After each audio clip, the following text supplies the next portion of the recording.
सभी को जय मसीह की। मेरे प्रिय भाई बहनों, सबको इस वीडियो में स्वागत है। और यीशु की शिक्षा इस चैनल में सबका स्वागत है। और इस चैनल पे नए हैं तो सब्सक्राइबर कीजिए और शेयर कीजिए।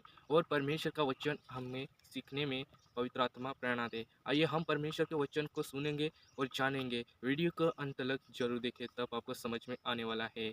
तो प्रभु का ये वचन क्या कहता है हम देखने वाले हैं। आइए मत्ती मत्ती 7 का 24। घर बनाने वाला दो मनुष्य, बुद्धिमान और मूर्ख। घर बनाने वाला मनुष्य, बुद्धिमान और मूर्ख मनुष्य के बारे में हम जानेंगे वो क्या कहते हैं। आइए, इसलिए जो कोई मेरी ये बात सुनकर उन्हें मानता है वह उस बुद्धिमान मनुष्य के समान ठहरेगा जिसने अपना घर चट्टान पर बनाया बनाया हालेलुया। तो परमेश्वर का वचन यह बताता है कि जिसने मेरी ये बात सुनकर और उसे मानता है वह उस बुद्धिमान मनुष्य के समान है।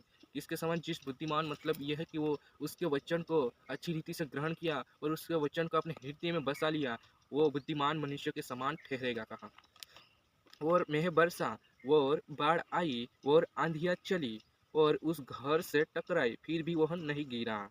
हाँ, तो बाढ़ आई और आंधियाँ चली, तो अभी जितनी भी दुख तकलीफ उस पे आई और आंधी चली, विरोध आया, सताव आया, तो भी वो घर नहीं गिरा। क्यों नहीं गिरा? कि उसकी चट्टान अच्छी रीति से प्रार्थना में, उदाहरण के लिए मनुष्य ये घर पे लिया गया है, तो हम मनुष्य के रूप में हम इस धारण करेंगे इस वचन को। तो जब कोई व्यक्ति प्रार्थना में मजबूत रहेगा और बाइबिल पढ़ने में मजबूत रहेगा, तब उसका मन एकदम कठोर से हो जाएगा और जितनी भी आंधी आएगी, बाढ़ आएगी, शैतान उसको हराने की कोशिश करेगा, तो भी वो नहीं गिर सकता, क्योंकि उसमें नींव डाली गई है। क्योंकि उसकी नींव चट्टान पर डाली गई थी और उसकी नींव एकदम चट्टान पर थी और वह नहीं गिर सकता मेरे प्रियो। तो वचन कहता है साफ साफ कि जो बुद्धिमान वो मानता, वो मेरी बात मानता है, बुद्धिमान मनुष्य के समान ठहरेगा। कहा, तो हमें किस मनुष्य के समान ठहरना चाहिए? कि वो बुद्धिमान मनुष्य था, उसी के समान हमें भी बनना चाहिए। परंतु जो कोई मेरी ये बात सुनता है और उन पर नहीं चलता, वह उस निर्बुद्धि मनुष्य के समान ठहरेगा जिसने अपना घर बालू पर बनाया। हालेलुया। तो वचन कहता है कि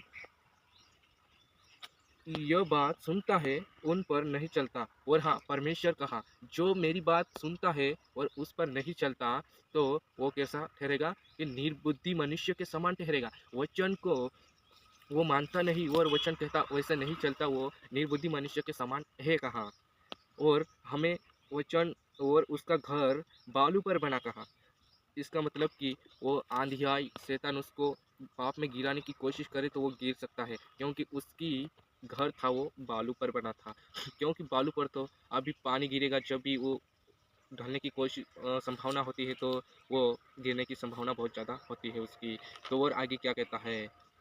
और मेह बरसा और बाढ़ आई और आंधियाँ चली और उस घर से टकराई और वह गिर कर सत्यानाश हो गया। हालेलुया। तो वचन साफ साफ कहता है कि जब बाढ़ आई, आंधियाँ चली और मेह बरसा, तो वह घर गिर कर सत्यानाश हो गया। तो ये पाप में गिर कर सब सत्यानाश हो जाता मेरे प्रियो। इसलिए हम जिससे परमेश्वर का वचन सुनकर बुद्धिमान मनुष्य के समान अपने हृदय में उसका वचन बसा लेना है, तो उस निर्बुद्धि मनुष्य के समान हम नहीं ठहरेंगे। तो मेरे प्रियो, परमेश्वर का वचन जब कहता है कि मेरी बात सुनो, तो उसका वचन पे हमारा ध्यान रहना चाहिए। और आगे क्या कहता है? जब यीशु ने यह बात कह चुका, तो ऐसा हुआ कि भीड़ उसके उपदेश से चकित हुए। और जब यीशु यह बात कह चुका, तो भीड़ उसके उपदेश से चकित हुए और उसके उपदेश सुनने लगे और चकित हो गए, हैरान हो गए। मतलब कि हैरान हो गए, मतलब कि ये क्या बोलते हैं इसको, कि ये बात सुनकर अच्छी रीति से वो समझने लगे, क्योंकि वह उनके शास्त्रियों के समान नहीं, परंतु अधिकार के समान उन्हें उपदेश देता था।